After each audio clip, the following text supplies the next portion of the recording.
بسم الله الحمد لله والصلاة والسلام على رسول الله وعلى آله وصحبه ومن والاه. On behalf of the Muslim Unity Center, we want to thank everyone for coming. Jazakumullahu khairan. May Allah subhanahu wa ta'ala allow all of us to benefit. Allahumma ameen. The talk is going to be by our guest, Sister Yasmin Mogahed. She's a psychology graduate and she attained her master's degree in journalism and mass communications from the University of Wisconsin in Madison. She's a skilled creative writer, mashallah, and her literature speaks from the heart. And after completing her graduate work, she taught Islamic studies and served as a youth coordinator. She currently writes for the Huffington Post. She is an international speaker, and she's an author of a book titled Reclaim Your Heart, which focuses on attachments. She's also an author who focuses most of her work on spirituality and personal development. And she's also Al-Maghrib Institute's first female speaker. Sister Yasmin, you're live.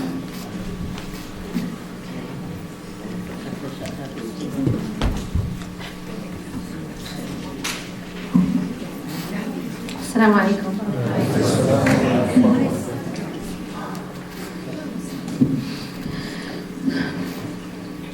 أعوذ بالله من الشيطان الرجيم بسم الله الرحمن الرحيم والصلاة والسلام على رسول الله وعلى آله وصحبه أجمعين رب اشرح لي صدري ويسر لي أمري واحلل عقدة من لساني يفقهوا قولي. I always like to begin with this dua of Musa alayhi salam because Musa alayhi salam was given a very difficult task.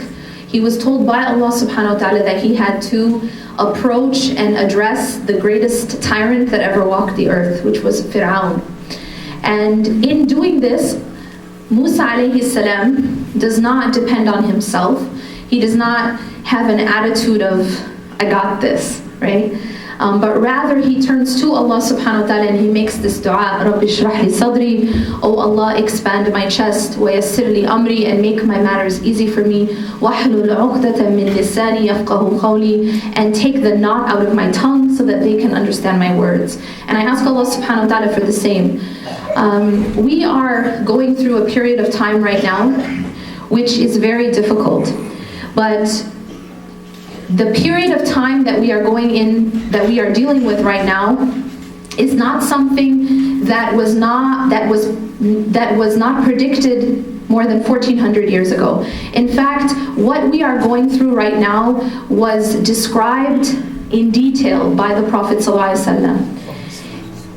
And I think it's extremely important for us to understand this hadith, because in this hadith it both explains the condition that we are in right now, and it also gives us the cause and the solution. And this hadith is when the Prophet ﷺ says that the people will soon summon one another to attack you, like people call one another to share in their dish. So when you're eating, especially in certain countries, you'll have just like one huge dish, right? And especially in certain Arab cultures, where you'd have one dish and everybody kind of eats from the same dish.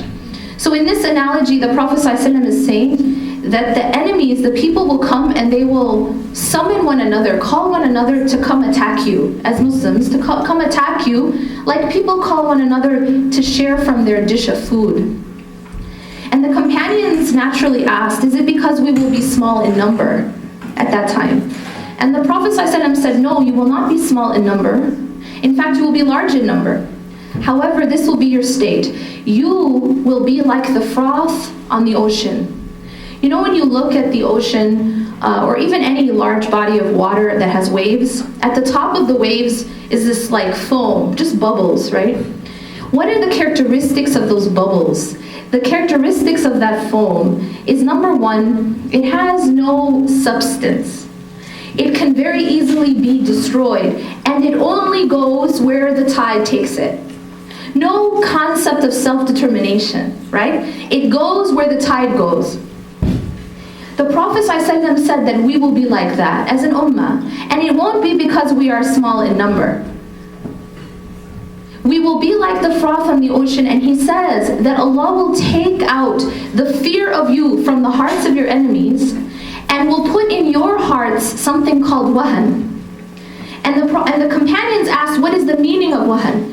And he defined wahan in a very powerful way, and yet a very simple way. He said, حُبِّ الدُّنْيَا وَكَرَاهِيَةُ الْمَوْتِ. It is the love of dunya and the hatred of death. So looking at this hadith, the Prophet ﷺ begins by describing a political situation, correct? It is a political situation. He is saying that the people are gathering one another to attack you. This is a political discussion, right? And he is talking about this situation, and then he links it to an internal disease. And so he's talking about politics on the one hand, but he is linking it with the state of our hearts. Because a lot of time we fall into the mistake of thinking that we are in the condition that we are in externally and globally and politically because maybe we just don't have enough weapons, or maybe we don't have enough, we don't have enough specific type of government, or we don't have the right person in power.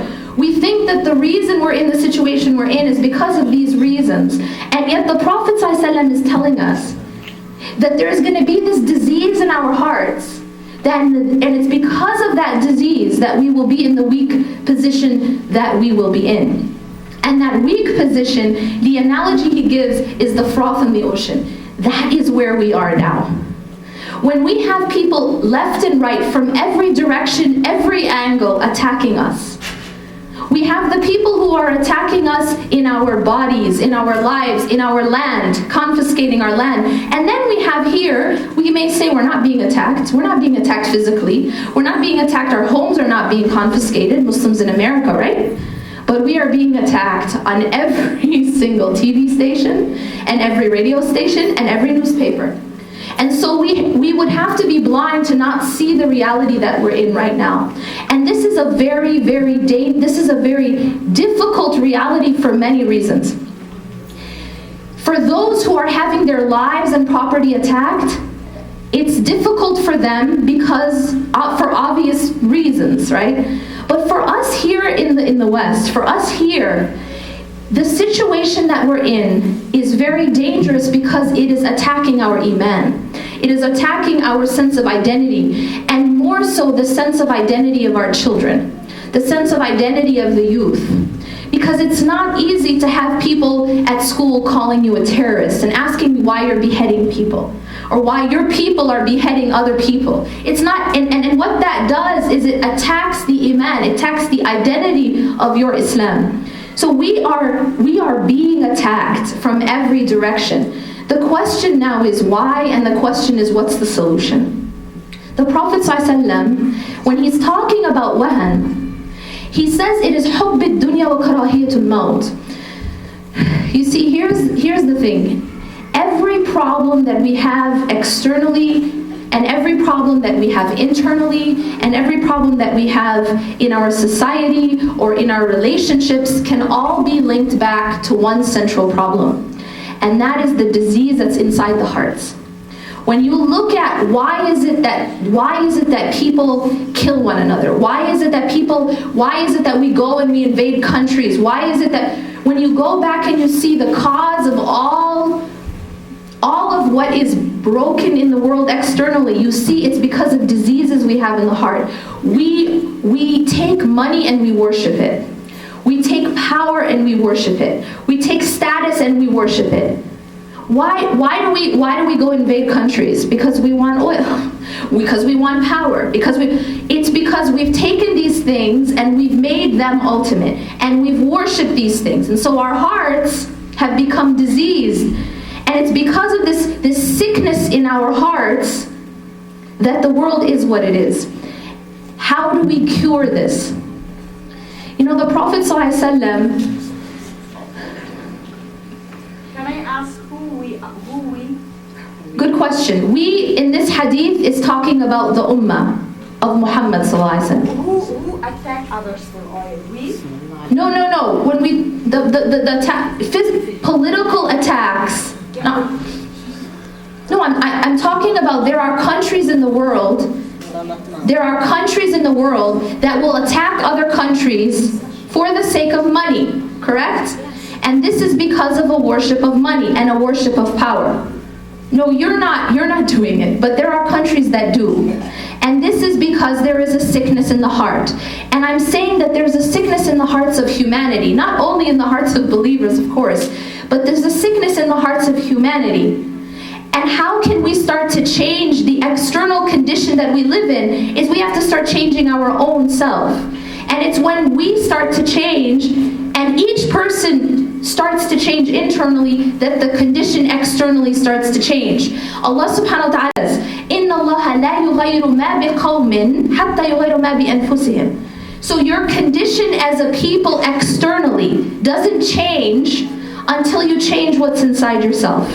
This applies to both a Muslim and a non-Muslim. That a condition, this is just a universal law. This is the law of the way the world works. This is a human law. Do you understand? This is a human law. That your condition as humanity will not change until you change your hearts, until you change yourselves.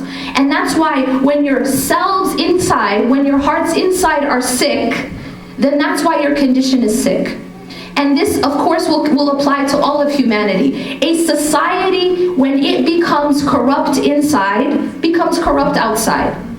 That is the reason why societies go and occupy and kill and take over other lands, because there's a sickness inside. And there is a worship of money and status. How do we change our circumstance? Externally. Allah tells us the formula is that we have to change inside. The Prophet ﷺ says, Inna fil jasadi mudgha. You know, here's the thing, is that we have this principle in Islam. You know, when we're growing up and we learn about Islam, right? We're taught about Islam by our parents and by our schools and Islamic school, Sunday school. And the way in which we teach Islam is like this. Right? We say, here's a list of haram, and here's a list of halal, here's a list of do's, and here's a list of don'ts. And if you do the halal, if you do the haram, and typically we focus more on don't do the haram or you'll go to hell. Right? This is how we teach. And so Islam has been boiled down to just a list, 2 lists, haram and halal. But we focus more on the haram. And then we tell our children, if you do this, you will go to hellfire. And so the emphasis that we give our children is on rules. Before we teach our children about loving Allah, about attachment to Allah, about knowing their purpose, we're just teaching rules. And the problem with teaching in that way is that it goes against the way, actually the way that it was taught by our prophets. If you go and you study how the Prophet ﷺ, how was the message revealed to Muhammad ﷺ? There's a hadith where Aisha radiallahu anha, she says that if the first verses to be revealed were saying, do not commit fornication, people would have said, we will never give up fornication. And if the first verses to be revealed were, do not drink alcohol, people would have said, we will never give up alcohol. But the first verses were not about fornication or alcohol. The first verses were about Allah. We're about the day of judgment. We're about purpose. We're about the fact that you're going to stand in front of Allah, that you're going to die, and you're going to be held accountable. The beginning part of this message was creating a foundation in attachment with Allah. A foundation in taqwa, a foundation in tawheed. Before all of the rules came, Allah subhanahu wa ta'ala built a foundation. So when we teach Islam to our children, and we teach Islam, in our schools, we have to follow this model. But instead what we do, it's like right when someone becomes Muslim, what's the first thing we tell them? Well, the first thing is you gotta change your name. And then after that we tell them, I'm not saying what we should tell them, I'm saying what we do tell them. The first thing we tell them is you have to change your name now and you can't celebrate Valentine's Day. So these are the 2 most important things that we tell someone when they become Muslim. There's a problem in the way we're teaching about Islam because we're not talking about Islam from the inside out anymore. We don't teach about Islam from the inside out. We teach from the outside in. So we talk about rules, we talk about rituals, but we don't talk about the substance and the meaning and the essence of those rules and those rituals. When you go and you look at this hadith, it's very interesting because it's a hadith that many of us know, many of us have learned since we were little. And that is that haram is clear and halal is clear. Right? We all know this hadith. And between them are what? The doubtful mutashabihat. You know, the hadith about the mutashabihat. That between them are doubtful matters. And the Prophet ﷺ is telling us that in order to protect ourselves from the haram, we need to stay away from the doubtful matters. Correct? Everyone with me? And he gives us the example of a shepherd who has their sheep, their flock, that you don't go close to a place you don't want them to enter. And so he's giving us this advice to stay away from the doubtful matters in order to protect ourselves from falling into the haram. Now, me personally, I always thought, growing up, that this is where the hadith ends. And I think many of us get this notion that this is the end of the concept. The concept ends with haram and halal and mutashabihat and the doubtful matters. But what's very interesting is the hadith doesn't end there. The Prophet ﷺ continues and he gives us a way of how we can live that way. How we can stay away from the doubtful matters. How we can stay away from the haram. And this is where he says, "Inna fil jasadi mudgha." Indeed, in the body there's a lump of flesh. إِذَا صَلُحَتْ صَلَحَ الْجَسَدُ كُلُّهُ. If it's set right, then the entire body is set right. وَإِذَا فَسَدَتْ فَسَدَ الْجَسَدُ كُلُّهُ. And if it is corrupted, then the entire body is corrupted. أَلَا وَهِيَ الْقَلْبِ. أَلَا وَهِيَ الْقَلْبِ. Indeed, it is the heart. What is he teaching us, sallallahu alayhi wa sallam? He's teaching us that there is a relationship between how our hearts are and how our actions are. How our hearts are and how our external circumstance are. That how we are inside affects how we are outside. You know, a lot of times people have this issue of either one extreme or the other. And I see that we have one of these two extremes in our community. On the one hand, we sometimes have people who want to separate the internal and the external. So they might say things like, my hijab is in my heart, or I pray in my heart. And by saying this, what you're really doing is you're saying that inside, that my iman is inside, or my belief is inside, but it doesn't show outside. Now the problem with that notion, the problem with that statement, is it contradicts it contradicts human nature. And I'll tell you why. Because if you have a mother who loves her children, right? You're never going to see that mother saying, I absolutely love my children more than anything else, but I don't feed them. I actually leave them to sleep on the doorstep. I don't even take care of them, but I love them. I love them so, so much. What is the problem with this scenario? The problem is that if you really have love for your children, it's going to show, right? There's no way that you're going to actually love your children and it's not going to show in your actions. This is just the nature of the human being. It's the nature of love.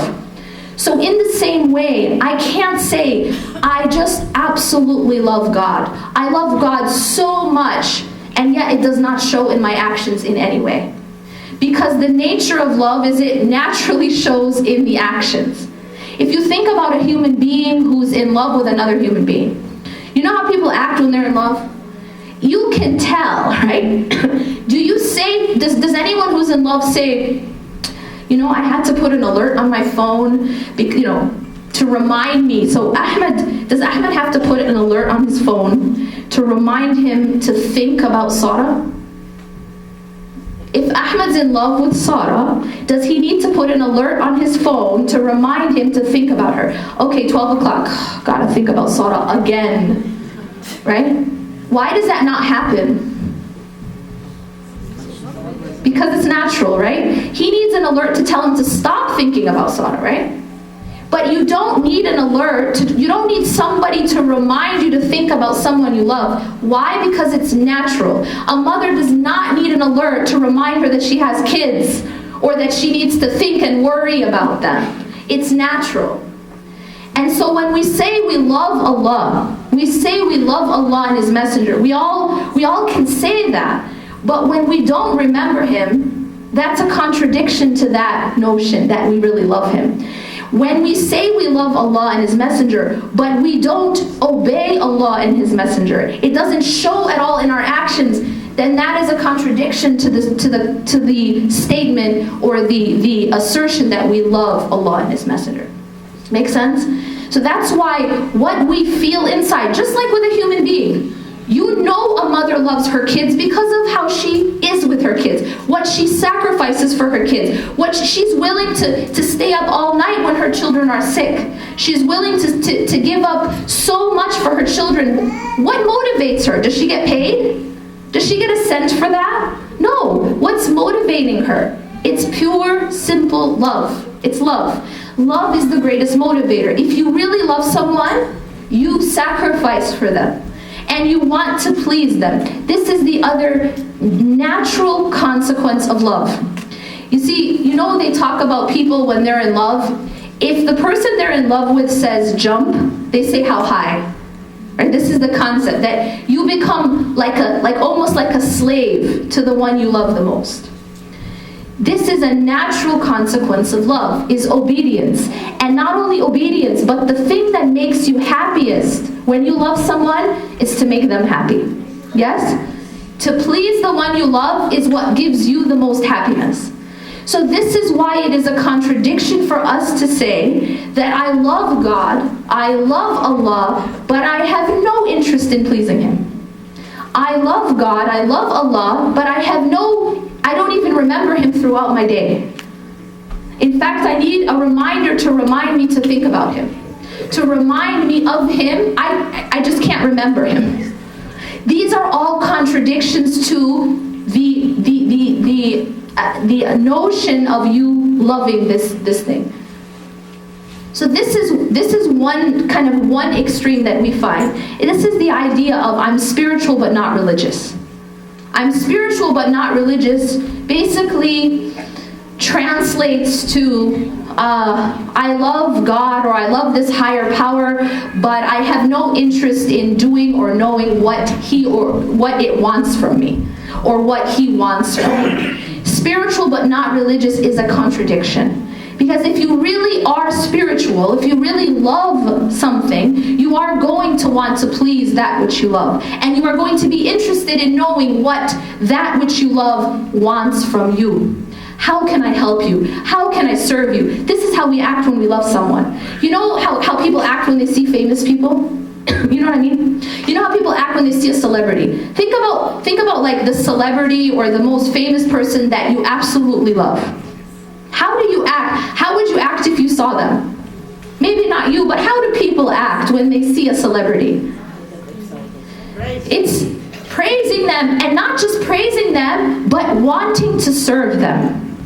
It's, can I get you something? Right? It's, can I do something for you? Do you want water? Do you want coffee? Do you want both water and coffee and juice? I mean, do you want everything? Can I do something for you? Can I tie your shoe? Right? And then the funny thing is that if you are able to tie their shoe, you would go home or maybe go to Facebook and post, I got to tie, some famous person's shoe. Right? This is something you feel honor. No. You feel a sense of honor that you can serve the one that you love. And the reason for that is because there's a natural inclination to want to serve whom you love. Now we do this for a human being. We do this for a celebrity. If we really love Allah subhanahu wa ta'ala, there's a natural honor and there's a natural inclination to want to serve Him. And not only are we serving out of, this is the thing. When you love your children, you feel honored that you're able to give to them. You feel honored that you're able to take care of them. This is an honor, right? It's an honor to be able to sacrifice for your children. The problem with our love, the problem with our worship for Allah subhanahu wa ta'ala is that it has become like a burden for us.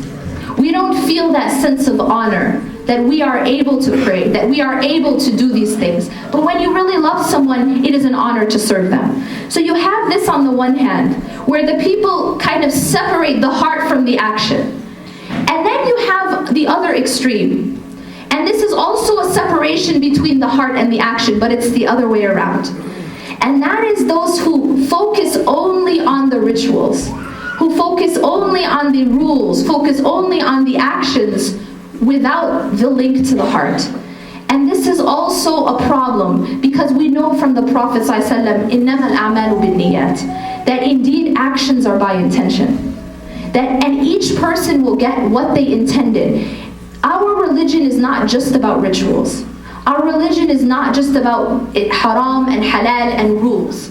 But there has to be a link with the heart. And when you have that link, the actions become easier to do. This is why the Prophet ﷺ is telling us, if you rectify your heart, then the entire body will be rectified. And if the heart is corrupted, then the entire body is corrupted. Let me just end with just some practical tips. How is it that the Prophet ﷺ, how is it that Allah and His Messenger ﷺ has taught us, how have they taught us to take care of our hearts, to rectify our hearts so that we're not at one extreme or another. And then when we rectify our hearts, our condition politically, our condition socially, our condition, within our communities and our family will start to change. There is a certain prescription that Allah and His Messenger have given us. So basically there's 5 things I'm going to talk about when it comes to taking care of the heart. The first one is something that we know about the body. What is essential for our body to stay alive? What do we need in order for our body, just bare essential for our body to stay alive? Nutrition. Water, so food and water, and what else? Air, oxygen, correct? So what you need to stay alive is oxygen, and you need food and you need water. Now the heart also needs oxygen and food and air, but what is the oxygen and the food of the heart? It's the remembrance of Allah. Dhikrullah is the air and the oxygen and the food of the heart. And when you take away the remembrance of Allah from the heart, it's like taking oxygen away from the body. The same thing that happens to the body when you take away oxygen happens to the heart. And that is that it becomes weak, becomes sick, and eventually it dies. When a person is not praying, it's like a person who's not breathing, because you're cutting off oxygen to the heart. When you miss your salah, or you're not praying, or you're delaying the time of salah, it is exactly like not breathing. So what happens to the heart is it becomes suffocated. And when it becomes suffocated, it eventually becomes sick and it eventually can die. And a person can be walking around and they look like they're alive, right? Their body is alive, but the heart is actually dead. Now our problem is that we are more interested in feeding the body than we are in feeding the heart. And we're more interested in giving oxygen to the body than we are to the heart. The reason why that's actually very tragic is because what happens to our body in 50 years? What happens to our body in 100 years? In 200 years? Without a shadow of a doubt, what will happen? It goes into the ground. What happens to our heart and our soul? Forever. It continues and it goes back to Allah, right? And then it continues and then ends up going to the hereafter, which is what? Forever. So here on the one hand we have a body which is temporary, and we have a heart and a soul which is going to go to forever. And yet we take care of the body and we neglect the heart. How do we take care of the body and neglect the heart? I'm going to give you guys an example. You know how in Ramadan, what happens if you accidentally miss Fajr in Ramadan? Like you slept through Fajr and you wake up, it's too late. No suhoor. No suhoor. So what happens if you miss Fajr in Ramadan? It's the end of the world.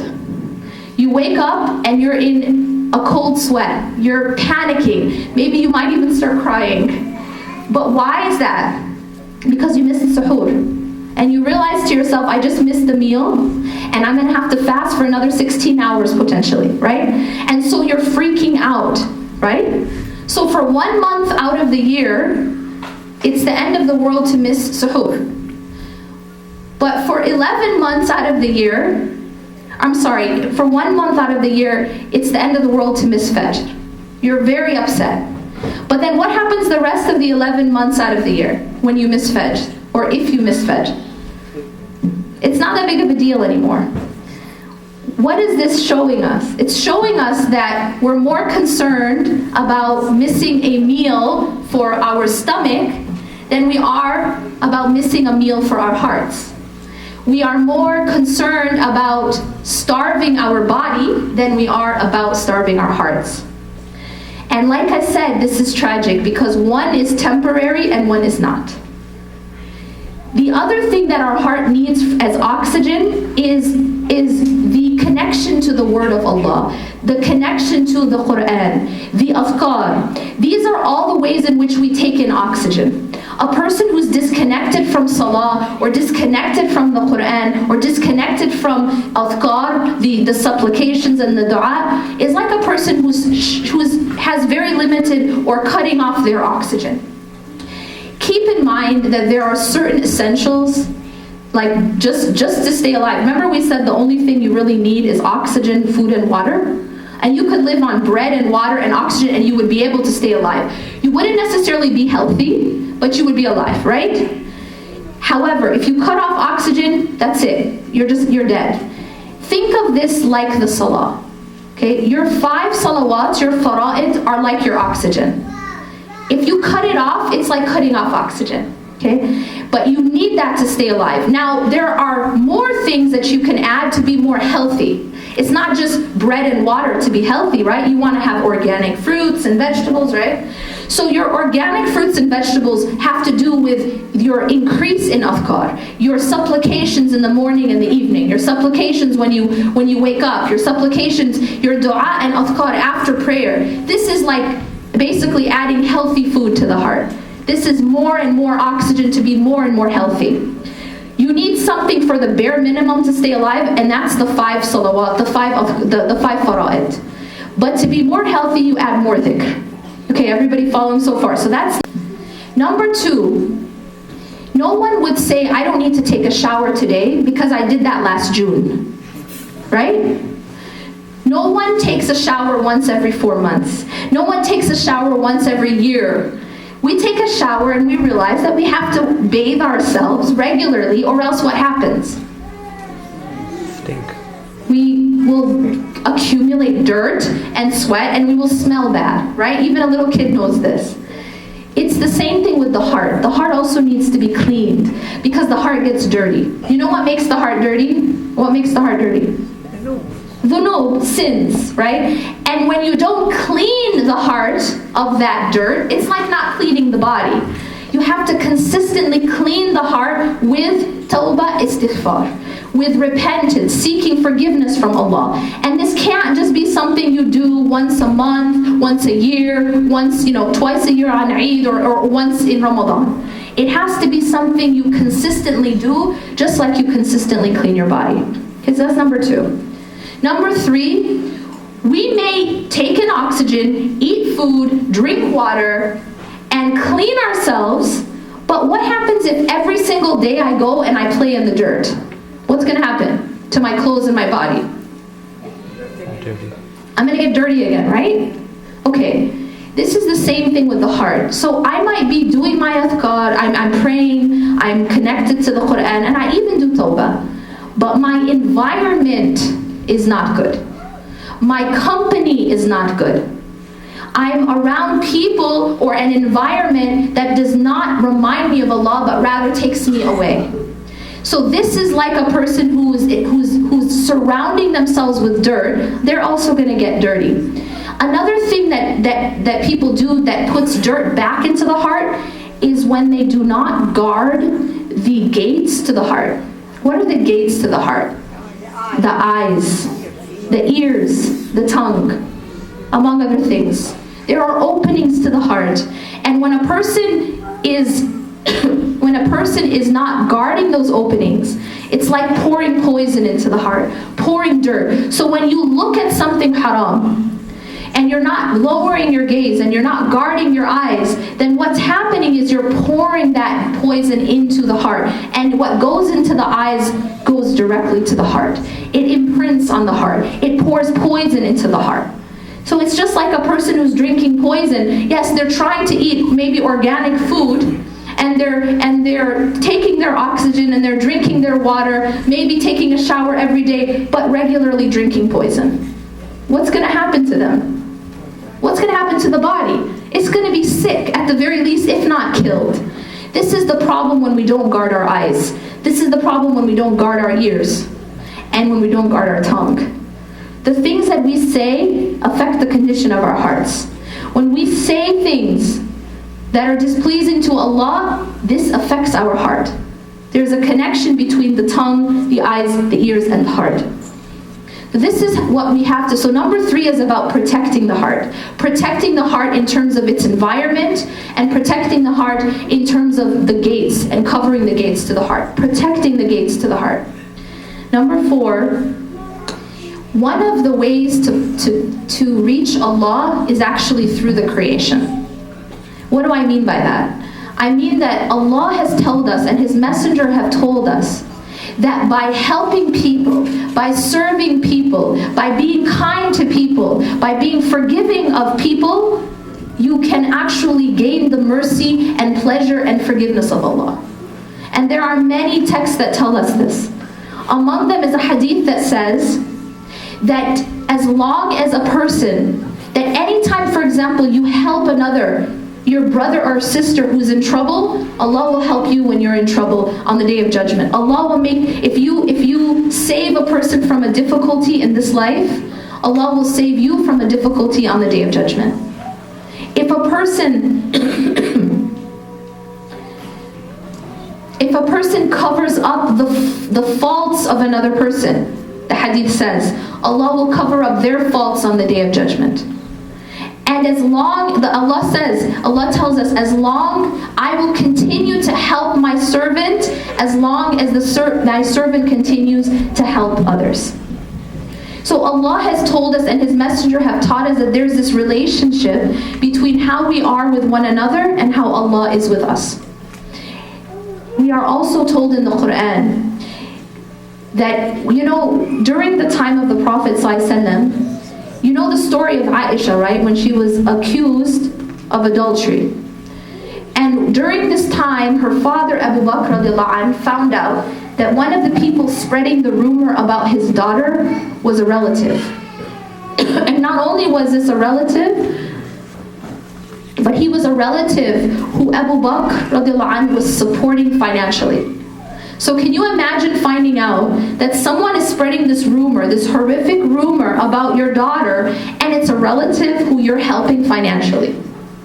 So when he found this out, all he did was withhold financial support. To this, Allah subhanahu wa ta'ala revealed an ayah in which Allah subhanahu wa ta'ala tells him to pardon and overlook. And He tells him something, he says a very important statement. He says, أَلَا تُحِبُّونَ أَنْ يَغْفِرَ اللَّهُ لَكُمْ? Allah says, do you not love for Allah to forgive you? فَلْيَعْفُوا وَلْيَصْفَحُوا أَلَا تُحِبُّونَ أَنْ يَغْفِرَ اللَّهُ لَكُمْ? This was revealed at the time of this incident, and when Abu Bakr radiallahu anh heard this, he actually responded by not only continuing the financial support, but he increased it. Why did he do that? He didn't do that because the man came and apologized or kissed his feet. He didn't do that because, one of the reasons we refuse to apologize is like, well, that person doesn't deserve we refuse to forgive, rather. Because sometimes we think, that person doesn't deserve my forgiveness. That person doesn't deserve for me to forgive them. But you see, that man who was spreading the slander about Aisha radiallahu anha, it wasn't about him deserving to be forgiven. He didn't even apologize. It wasn't about him. But Abu Bakr realized radiallahu anh, that it was about him and Allah. It was about Abu Bakr. It was about him and Allah. It wasn't about him and the relative. It wasn't about him and the person who hurt him. It was a transaction between him and Allah. Why? Because Allah said, if you forgive him, I'll forgive you. Allah said, don't you love for Allah to forgive you? Then forgive him. And it's the same transaction He makes with all of us. That He tells us that by forgiving those who have hurt us, we can become forgiven by Allah. And this is like, this is quite a deal. This is quite a deal. You know why? Because Allah is saying, I will give you something infinite in exchange for something small, something finite. You know the sales after Thanksgiving, Black Friday sales? Right, we think we're getting a deal, right? Because we're like, we get like a video game that, or like a laptop that's supposed to be $1,500, we get it for $600 or something, right? We feel like we're getting a deal. Here Allah is giving us this deal, which is do something that costs maybe $50 and I'll give you infinity. This is Allah subhanahu wa ta'ala offering us something that is infinite, His forgiveness. And all we have to do is forgive this person. So Abu Bakr learned that by forgiving his relative and continuing to give him that help, Allah subhanahu wa ta'ala would give him that forgiveness. أَلَا تُحِبُّونَ أَنْ يَغْفِرَ اللَّهُ لَكُمْ. So here, number 4 is about how we treat the creation. And Allah tells us that if we're merciful to the creation, Allah will be merciful to us. And if we forgive the creation, Allah will forgive us. And if we are kind and help the creation, Allah subhanahu wa ta'ala will be kind and help us. One rule of thumb is this: treat other people as you want Allah to treat you. Treat other people in the manner that you hope Allah will forgive you and treat you.